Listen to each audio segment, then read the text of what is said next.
बेटियां जवान हो रही हैं। कानपुर शहर में सावित्री और हितेंद्र अपने परिवार के साथ रहा करते थे। उनके परिवार में उनका बेटा उत्तम, बहू रूपा, बड़ी बेटी शीला और छोटी बेटी वाणी थी। वो लोग एक आनंदमय जीवन गुजार रहे थे। ओम जय जगदीश हरे, स्वामी जय जगदीश हरे। भक्त जनों के संकट, दास जनों के संकट पल में दूर करे। ओम जय जगदीश हरे।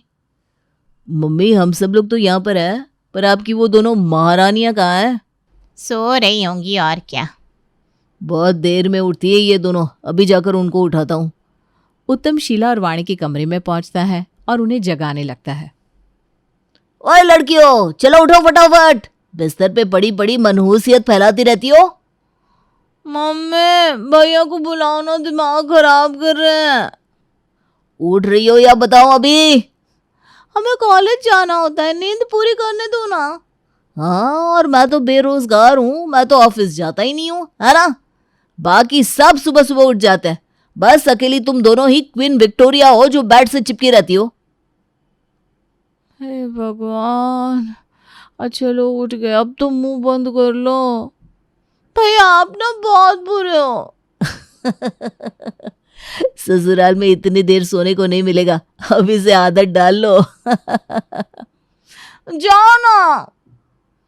एक दिन शीला और वाणी की दोस्त रानी उनसे मिलने आती है। सुनो, मैं तुम दोनों के लिए एक खास चीज लाई हूँ।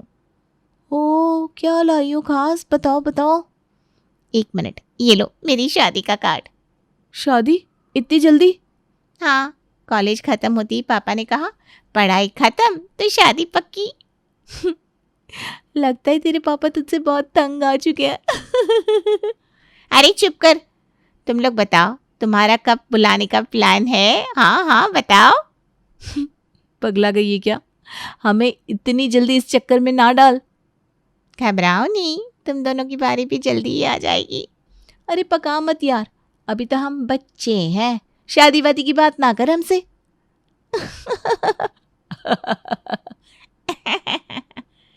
तीनों जोर से हंसती हैं। कमरे के बाहर खड़ी सावित्री उनकी ये बातें सुन रही थी। फिर एक दिन सावित्री, रूपा, शीला और वाणी बाजार के लिए घर से निकलती हैं। गली के मोड़ पर उन्हें उनकी पड़ोसन रमा मिल जाती है। अरे वाह सावित्री, पूरी पलटन लेके कहीं घूमने जा रही हो क्या?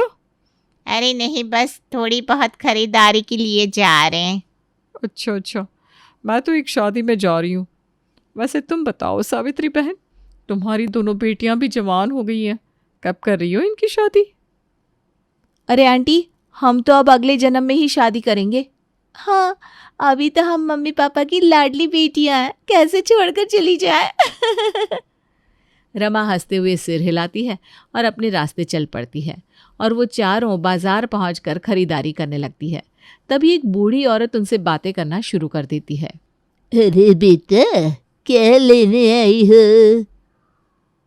बस जरा कपड़े देख रही हूँ। अरे वाह, और ये तुम्हारी बेटियां हैं? हाँ जी, 2 बेटियां हैं और ये बहू है। कितनी सुंदर है। इनकी शादी करवा दी? नहीं दादी, अभी तो हम पढ़ाई कर रहे हैं। पढ़ाई? अरे हमारे यहाँ तो इस उम्र में बहुएं माँ बन जाती है।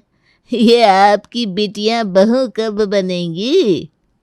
दादी, आजकल तो 25 के बाद ही शादियां होती हैं, हमें कोई जल्दी नहीं है। 25 के बाद? अरे बेटिया, 25 के बाद तो लड़की का बूढ़ापा शुरू हो जाता है। फिर लड़के वाले कहेंगे क्या बुढ़िया से शादी करेंगे हम? बुढ़ापा? सही कह रही हैं आप, पर क्या करें, ये लोग ना अभी बच्चा बनी हुई हैं। ध्यान रखो बेटा, कहीं देर ना हो जाए। दादी, आपका ज़माना और था, आप इतनी फिक्र ना करो। सभी हंसते हैं और बूढ़ी औरत मुंह बिचकाकर वहां से चली जाती है। सावित्री को अब शीला और वाणी की शादी की चिंता सताने लगी थी। घर आते ही सावित्री ने अपने पति हितेंद्र से बात की। सुनो जी, मुझे ना अब शीला और वाणी की शादी की चिंता सताने लगी है। आज रानी अपनी शादी का कार्ड दे गई, फिर पड़ोसन ने भी पूछ लिया, ऊपर से बाजार में एक अम्मा मिली, उन्होंने भी कुछ ऐसा कहा कि बस अब और देर नहीं कर सकते। अरे भाग्यवान, अभी तो इनकी पढ़ाई चल रही है, इतनी क्या जल्दी है? जल्दी? अरे वो अम्मा कह रही थी कि लड़कियों का 25 के बाद बुढ़ापा शुरू हो जाता है, और हमारी वाणी तो 22 की और शीला 23 की हो चुकी है। 25 के बाद बुढ़ापा? हद है। जी हाँ, इसीलिए कल से ही लड़के देखना शुरू कर दो, नहीं तो दोनों कंवारी रह जाएंगी। तभी उत्तम वहां आता है। हाँ मम्मी, आपकी बात में दम है। अगर अभी से देखना शुरू करेंगे तो जाके 1 साल में शादी हो पाएगी। आजकल अच्छे लड़के मिलते कहाँ हैं? अच्छे लड़के क्या सरकारी नौकरी है जो मिलते नहीं है? मजाक मत करो आप, मैं सीरियस हूँ और अब आप भी सीरियस हो जाओ। अच्छा बाबा, अब मैं भी सीरियस हूँ, खुश। ये बात जब शीला और वाणी तक पहुंचती है तो दोनों का मूड खराब हो जाता है। मम्मी ये क्या सुन रहे हैं हम? आप हमारे लिए लड़के देखने की सोच रही हैं? हाँ बेटा, अब तुम दोनों की उम्र हो गई है, अब मैं और इंतज़ार नहीं कर सकती। पर मम्मी हमारी पढ़ाई तो पूरी होने दीजिए, फिर जॉब लगेगी तब कर लेंगे शादी। क्या? पढ़ाई फिर जॉब? ये सब बातें रहने दो, तब तक तो तुम दोनों बुढ़िया हो जाओगी, बुढ़िया। अरे मम्मी, उन अम्मा की तरह ना बोलो, वो गांव की थी, हम शहर की लड़कियां हैं। और हाँ, अभी तो हमारा जिंदगी का मजा लेना बाकी है, हमें कोई जल्दी नहीं है। हाँ हाँ, मज़ा ही तो लेना बाकी है। आजकल की लड़कियों के सामने शादी का नाम लो तो ऐसा लगता है जैसे किसी ने सांप दिखा दिया हो। सही कह रही है मम्मी। और देखो, शादी में आजकल जितना खर्च होता है, हमें अभी से प्लान करना पड़ेगा। भैया, आपको बस हमारी टांग खींचने में मजा आता है क्या? चुप कर, सही कह रहा है वो। अब ये बात फाइनल है, मैंने कह दिया तो कह दिया। अब जल्द ही लड़के वाले आएंगे देखने। हे भगवान, मम्मी आप सीरियस हो क्या? ये तुझे कपिल शर्मा शो का स्टेज दिख रहा है क्या जो मैं मजाक करूंगी? अभी से दिमाग में बिठा लो, इस साल के अंत तक तुम दोनों की शादी होगी। शीला और वाणी इस बात को हंसी में टालने की कोशिश करती हैं, पर सावित्री तो हाथ पैर धोकर उनकी शादी कराने के लिए तैयार हो चुकी थी। अगले दिन सावित्री सुबह सुबह उठा देती है और कहती है, चलो उठो नालायक हो, आज तुम दोनों को देखने लड़के वाले आ सकते हैं, इसलिए उठकर तैयार हो जाओ फटाफट। मम्मी हमें कॉलेज जाना है आज। कॉलेज कल चली जाना, ये काम ज्यादा जरूरी है। मम्मी प्लीज हमें थोड़ी राहत दे दो, अभी हमें शादी नहीं करनी। नहीं, अब ये बहाने बिल्कुल नहीं चलेंगे, मैं तुम्हारे अच्छे के लिए कह रही हूँ। चलो जाओ, तैयार हो जाओ। ठीक है मम्मी, बुलाओ। किस महाराजा को बुला रही हो? महाराजा ही आएगा, अब ज्यादा बातें मत बनाओ और तैयार हो जाओ।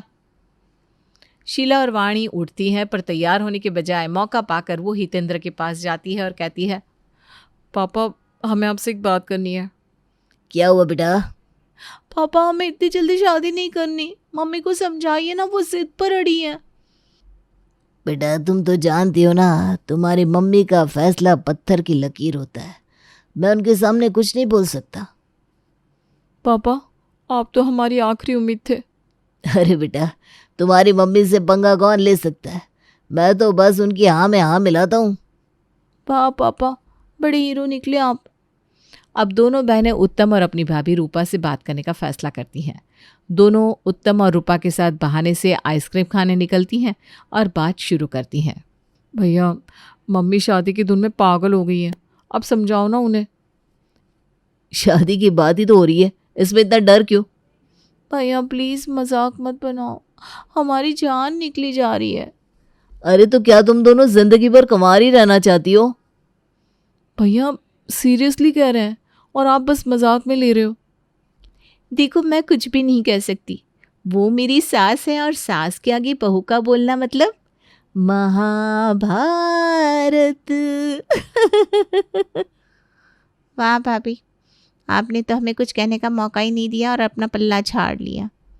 दोनों बहनें उदास हो जाती हैं। शाम में पंडित जी आते हैं जो थोड़ा ऊंचा सुनते थे। शीला और वाणी उन्हें तंग करने की ठान लेती है। हाँ तो सावित्री बहन कैसी हो? अरे पंडित जी, आपके बेटे हैं क्या? हमारी शादी उनसे करा दीजिए ना। एक पंडित के बेटे से बेहतर कौन होगा हमारे लिए। क्या? किसका बेटा? अरे ये लोग बकवास कर रही हैं, आप फोटो दिखाइए। पंडित जी ने फोटो दिखाई तो वाणी बोली, पंडित जी एक ही फोटो क्यों दिखा रहे हैं, दोनों की शादी एक ही से करवानी है क्या? अरे नहीं नहीं नहीं नहीं। अरे चुप रहो तुम दोनों, पंडित जी को क्यों तंग कर रही हो? मम्मी हम तो मजाक कर रहे हैं, वैसे भी ना ये लड़का हमें पसंद नहीं है। क्या? क्या कहा? जोर से बोलो। नहीं पसंद। नहीं पसंद? अरे लड़का तो बहुत अच्छा है। अच्छा होगा पंडित जी, पर हमको और अच्छा वाला चाहिए, बढ़िया वाला। पंडित जी निराश होकर चले जाते हैं। कुछ दिन बाद एक लड़का उन्हें देखने आता है। वो काफी लंबा था। नमस्ते आंटी, नमस्ते अंकल। ये लड़का है या खंभा, इतना लंबा, इसके सामने तो हम बौन ही लगेंगे। सही कह रही हो, हमें सीढ़ी चाहिए होगी इससे बात करने के लिए। वैसे आपकी लंबाई देखकर लग रहा है कि आपने खाने की जगह कॉम्प्लान खाया है। चुप रहो तुम दोनों। अरे मम्मी मुझे इतना लंबा लड़का पसंद नहीं है। लड़का निराश होकर चला जाता है।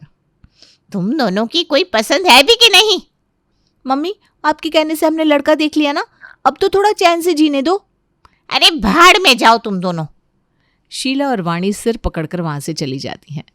फिर अगले दिन सावित्री बहुत अच्छे मूड से उन लोगों से कहती है, चलो आज हम सब डिनर के लिए रेस्टोरेंट चल रहे हैं। सच में मम्मी? आज तो मज़ा आ जाएगा। हाँ आज तो मम्मी ने बड़ा अच्छा प्लान बनाया है। सब लोग रेस्टोरेंट पहुंचते हैं। वहां पहुंचते ही शीला और वाणी के चेहरे का रंग उड़ जाता है, क्योंकि सामने लड़के वाले बैठे थे। दीदी ये तो वही लोग हैं जिनके बारे में कल रमा आंटी ने मम्मी को बताया था। मम्मी ने फिर चाल चल दी, पर तू देखती जा मैं क्या करती हूँ। हाँ बेटा, इनसे मिलो, ये लड़की वाले हैं। अच्छा जी, क्या करते हो आप? जी मैं बिजनेसमैन हूँ। और आपकी मम्मी? मम्मी क्या करेंगी, वो कुछ नहीं करती। तुम्हें पाल पोस कर बड़ा कर दिया, आज भी रोटी बना कर खिला रही होगी ना। औरतों के लिए ऐसी सोच रखने वालों से हमें रिश्ता नहीं जोड़ना। लड़का घबरा कर कुछ नहीं बोल पाता और वहां से चला जाता है। सावित्री का चेहरा गुस्से से लाल हो जाता है। सब घर लौटते हैं। ये क्या तरीका था? हाँ, हर लड़के को ऐसे ही भगा दोगी क्या? मम्मी हम तो बस सवाल पूछ रहे थे, शादी करनी है तो समझदार लड़का चाहिए ना। ठीक है, अब मैं रोज एक नया लड़का बुलाऊंगी, तब तक जब तक तुम मान नहीं जाती। अगले कुछ दिनों में सावित्री एक के बाद एक लड़के बुलाती है, जिसमें बड़ी नौकरी करने वाले से लेकर चौकीदार तक था। पर शीला और वाणी हर बार कुछ न कुछ करके मना कर देती हैं। ये सब देखकर रूपा उनसे कहती है, तुम दोनों शादी क्यों नहीं करना चाहती? भाभी हम शादी करेंगे, पर कुछ साल बाद।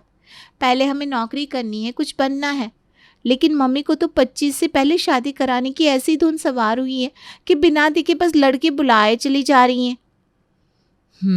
सही कह रही हो, अब मैं भी तुम्हारे साथ हूँ। अगले दिन एक और लड़का आता है। पंडित जी उसकी बड़ी तारीफ करते हैं। ये लड़का बहुत ही गुणी है, संस्कारी है।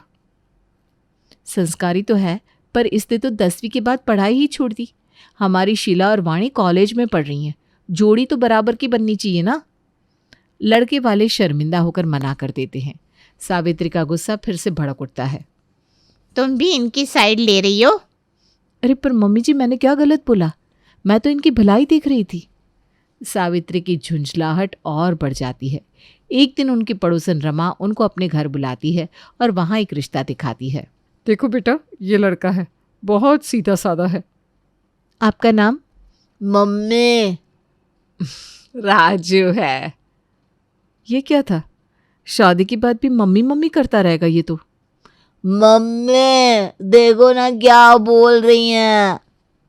अरे मम्मी के लाल, अभी तुम शादी के लिए थोड़े छोटे हो। हाँ, पहले बड़े हो जाओ फिर लाना। ल। ये क्या कह रही हो रूपा बहू? बस समझा रही थी कि शादी के लिए थोड़ी मैच्योरिटी चाहिए। भाभी आज तो मज़ा ही आ गया। अब जब तक तुम लोग खुश नहीं हो जाती, मैं मम्मी जी को ऐसे ही उलझाऊंगी। फिर एक दिन उत्तम सावित्री से कहता है, मम्मी पापा मुझे एक बहुत अच्छा रिश्ता मिला है, ये मेरा कलीग है और अच्छा लड़का, मेहनती, संस्कारी और ईमानदार भी, और परिवार भी अच्छा है। चलो, आखिर किसी ने तो सीरियसली सोचा हमारे घर की लड़कियों के बारे में। पर आप इसे कितने दिनों से जानते हो? क्या सच में यकीन है कि वो ठीक रहेगा? हाँ, क्यों? वो मेरा कलीग है, काफी समय से जानता हूँ उसे। लेकिन वो यहाँ का रहने वाला भी नहीं है। उसकी फैमिली कैसी है, संस्कार, वैल्यूज वगैरह के बारे में कुछ पता भी है आपको? रूपा, तुम्हें तो हर बात में बस कमी निकालनी है। क्या चाहती हो तुम? इन लोगों की शादी ना हो? आखिर कब तक ये ऐसे ही बैठी रहेंगी? हाँ रूपा, तुम हर बार कोई ना कोई बहाना निकाल देती हो। शादी करनी है इन दोनों की और तुम बस टालती रहती हो। बहाना? आप लोग ये समझ रहे हैं कि मैं बहाना बना रही हूँ? मैं सिर्फ इतना कह रही हूँ कि किसी भी फैसले में लड़कियों की भी राय होनी चाहिए। आप सबने क्या कभी इनसे पूछा कि ये कब शादी करना चाहती हैं? इनकी क्या मर्जी है? अच्छा, और तुम्हारी शादी किस उम्र में हुई थी? तुम भी तो इसी उम्र में घर आ गई थी। हाँ, और मुझसे भी नहीं पूछा गया था। बस एक दिन बताया गया कि मेरी शादी हो रही है और अगले दिन मैं ससुराल भेज दी गई। मुझसे तब किसी ने नहीं पूछा था कि मैं तैयार हूं या नहीं।